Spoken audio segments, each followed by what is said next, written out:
Fala galera do canal Essência Ágape, estamos chegando para mais um vídeo. Meu nome é Rubem Guzmão e como eu sempre digo, é muito bom ter você aqui conosco.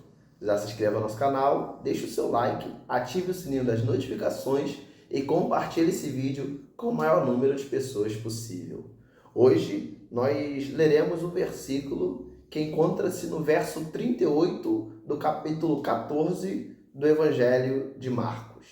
Evangelho de Marcos, capítulo 14, verso 38. Uma palavra de Cristo Jesus para as nossas vidas. Está escrito: Vigiai e orai, para que não entreis em tentação.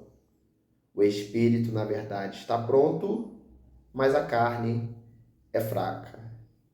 Vigiai e orai, para que não entreis em tentação. O espírito, na verdade, está pronto, mas a carne é fraca. É interessante quando nós olhamos para essa fala de Cristo para os seus discípulos, no momento em que Jesus havia direcionado-se ao Getsemane, ou ao Getsemane, para orar, visto que estava chegando próximo o período em que ele seria aprisionado pelos romanos, a fim de sofrer a crucificação na cruz, ele retira-se a um lugar mais isolado e deixa Pedro, Tiago e João vigiando. E quando ele retorna, ele verifica que estes 3 apóstolos, discípulos de Cristo, encontravam-se dormindo e libera a eles uma orientação, dizendo: vigiai e orai, para que não entreis em tentação. O espírito está pronto, mas a carne é fraca. Cristo estabelece a eles a necessidade da vigilância e da vida de oração para que nós não sejamos levados a cair na tentação. Então, a tentação só pode ser suportada ou vencida se houver de nossa parte vigilância e oração. Vida de santificação, falar com Deus.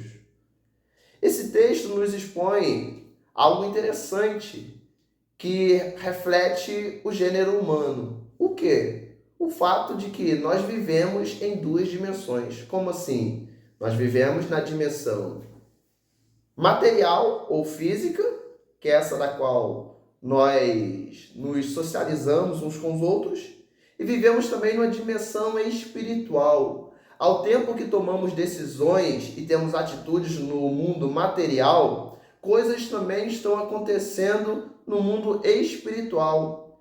E o mundo espiritual, ele é reflexo do que acontece no mundo material. Se vivemos de maneira isolada, de maneira longínqua do Senhor, certamente que espiritualmente também nos encontramos distantes de Deus. Certamente que espiritualmente também nos encontramos afastados de Deus. Então, a maneira como nós nos comportarmos no mundo físico, assim será também o mundo espiritual. As decisões que aqui tomarmos, certamente que elas refletirão no futuro no mundo espiritual. E aí Cristo estabelece então a orientação dizendo: por que vigiar e orar? Com o intuito de que não venha cair na tentação. Por que disto? Porque o espírito está pronto. E aí fala-se da primeira dimensão, a dimensão espiritual. O espírito está pronto. E o que significa dizer que o espírito está pronto? Significa dizer que o nosso ser, o nosso interior, ele deseja estar com Deus. Ele deseja fazer o bem. Ele deseja estar perto do Senhor. Ele deseja morar nos céus. Ele deseja desfrutar da paz de Deus, o nosso interior, o nosso ser, o nosso espírito. Porém, existe uma objeção a isso, que é a outra dimensão da qual nós vivemos, que é o mundo físico, o mundo material, a carne. A carne refere-se ao nosso corpo físico, aos nossos desejos materiais. Isto faz oposição ao querer do espírito. E aí eu leio juntamente com você de maneira rápida, Gálatas capítulo de número 5, verso de número 17, quando o texto diz: porque a carne deseja o que é contrário ao espírito, e o espírito o que é contrário à carne. Estes opõem-se um ao outro para que não façais o que quereis. Olha que interessante. A carne, ela deseja contrário ao espírito. O espírito deseja contrário à carne. Estes opõem-se um ao outro para que não façais o que quereis. Então existe uma guerra na nossa mente todos os dias. Todos os dias, quando levantamos-nos pela manhã, essa guerra é retomada na nossa mente. E que guerra é essa? A guerra da carne versus o espírito. Existe uma batalha travada em nossa mente. Existe uma peleja acirrada na nossa mente. E essa peleja, essa batalha diariamente será vencida por aquela parte do nosso corpo que está mais bem alimentada. Isto é, se o espírito estiver mais bem alimentado do que a nossa carne, então, no momento da tentação, o espírito terá força para não ceder, para não cair, para resistir. E como eu alimento então o espírito? Mediante o conselho dado por Cristo Jesus, mediante a orientação dada por Cristo Jesus: vigiai e orai. Vigilância e oração é alimento para o espírito, isto é, meditar na palavra de Deus, buscar da palavra de Deus, estar com os ouvidos atentos para o que se é dito pela palavra de Deus. Isto é, alimento para o espírito. E quando assim fazemos, no dia da tentação, o nosso espírito ele tem mais força do que a nossa carne. E os nossos desejos terrenos, os nossos desejos materiais ou carnais, eles são frustrados. Nós conseguimos resistir o dia mal e ficar de pé, porque o nosso espírito está forte, está firme em Cristo Jesus. Mas o inverso também é verdade.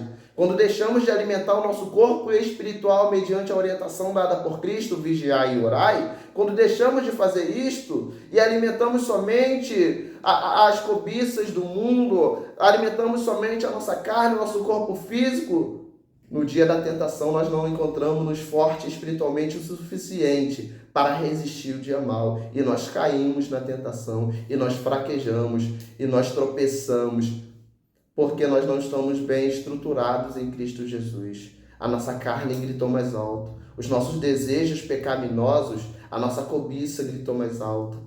As nossas concupiscências da carne falou mais forte. Então nós precisamos estar com o nosso espírito alimentado em Cristo Jesus, guiado por Cristo Jesus, para que no dia em que nós nos encontrarmos diante das tentações, nós podemos assim então ficar firmes e ir adiante, cumprindo com o propósito e a vontade de Deus para as nossas vidas. E eu finalizo lendo aqui o verso 16 de Gálatas capítulo 5, que está escrito: digo, porém, andai em espírito, e não cumprireis as concupiscências da carne. Sabe qual é o segredo para se vencer as tentações que o nosso dia a dia, o nosso cotidiano expõe às nossas vidas? Andar em espírito. Como eu ando em espírito? É buscando a face do Senhor, mediante a oração e a meditação na palavra.